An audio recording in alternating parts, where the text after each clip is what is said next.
King, mate, it's a disappointing day again now. We can't afford to drop points against teams like Watford, especially at home, mate, but that's 4 points that they've had of us this season, mate. It's not going to get top four with that type of performance, are we, mate? Not at all. It was really bad. I came here today with a feeling that it might be one of those performances where we should expect to beat the team, but it's lackluster. Chances aren't taken as we saw today. BRUNO had a handful of chances, couldn't take them. Ronaldo wasn't on it today, and it was just a poor performance.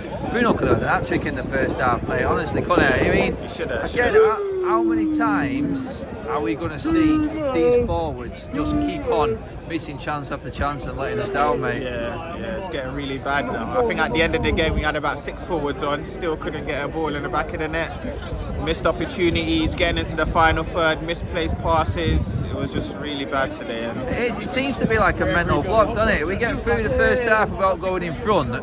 We seem to get that panic, the anxiety obviously clearly kicks in, and the mentality of the players seems to just drop down a level. So like what it was with Ole, it's like unless we are well in front, or we're actually like it was against Leeds, couple of goals, had a decent first half, then we just don't seem to have the mentality to keep up that same pressure, do we? Yeah, it's just like the overlap from Ole just shows the work that Rannick's got to do.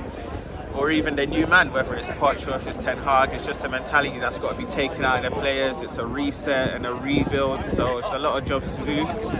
And top 4, I don't even know. You know, Arsenal's got games in hand. I was going to ask you that right at the end, mate. Do you feel like it's drifted away a little bit today with that? Yeah, especially the fact we haven't got games in hand and we needed to keep winning to at least maintain some form of a position over the other teams. You know, it's just looking a lot harder now. We need favours from others, but we need to do our own work. We've got City, Liverpool and Spurs coming up in this month of March, so it's going to be a defining month for the rest of our season, and I'm not very hopeful on these current performances. Yeah, I know. There's a lot of moan and groans there with Ronaldo today.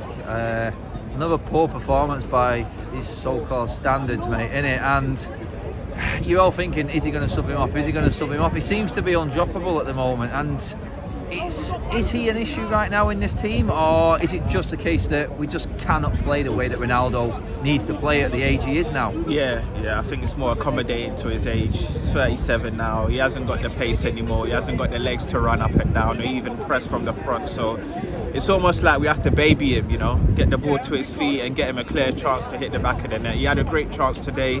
Seemed like he lost his footing a couple of times today in front of goals. I don't know what happened, but yeah, it's not looking very hopeful with Ronaldo up front at the moment. But it's like Cavani's not much available either. It seems like he's down tools and he's ready to leave before their season's even done. So is that number 9 position what we need to target now? Because I think that was quite clear today, wasn't it? Yeah. I think we need a number 9, definitely a CDM. We need a lot of players, but I'm more intrigued about the clear out. I think the clear out's what needs to happen before the end. Yeah, I mean, it's quite obvious ones that are clearing out. I mean, we're not seeing Lingard get on the pitch today again. Pogba was playing again, okay in spells, but players like that are, well, Pogba especially, is another big pair of boots to fill, mate. And how many players can we actually bring in one summer? We know how good we are in the transfer window, and if it does come down to that exodus, like you said, how many do we expect to get in? Well, I mean, hopefully we can get 3 or 4 at least.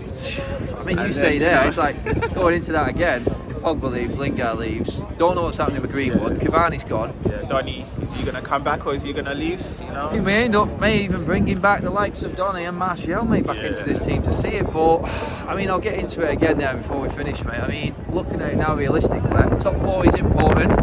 For that same question, how many players can we get in if we're not in the Champions League next year? And what type of player, calibre? That depends on the manager that comes in. You know, I think we've got to stick to the plan. Ralph's got to go upstairs. We've got to get the right man in. Hopefully, if we get the right man in, he can have an influence on what signings, you know, are available to the club. Because we've still got that drawing power. It's Manchester United, one of the biggest clubs in the world. You know, we've still got that drawing power. But I believe we've got to get the plan in place with the right personnel to be able to do the transfers we need, and hopefully, you know, things start to progress from there. Realistically, who would be your manager in the summer now, King, mate? I reckon the Poch thing's kind of played out now. It's been a bit too many few years, a bit like the Sancho transfer. Let that go by. Yeah, Ten Hag for you? I'm intrigued by Ten Hag. He's built a few Ajax teams. Let's see what he can do. You know, the Premier League's a different kettle of fish. I think a lot of players and managers underestimate the Premier League, but why not? He's an unknown manager. Let's give him, give him the test, see what he can do. Take it from there. We'll see. King, cheers for coming on, mate. No worries. Cheers, mate.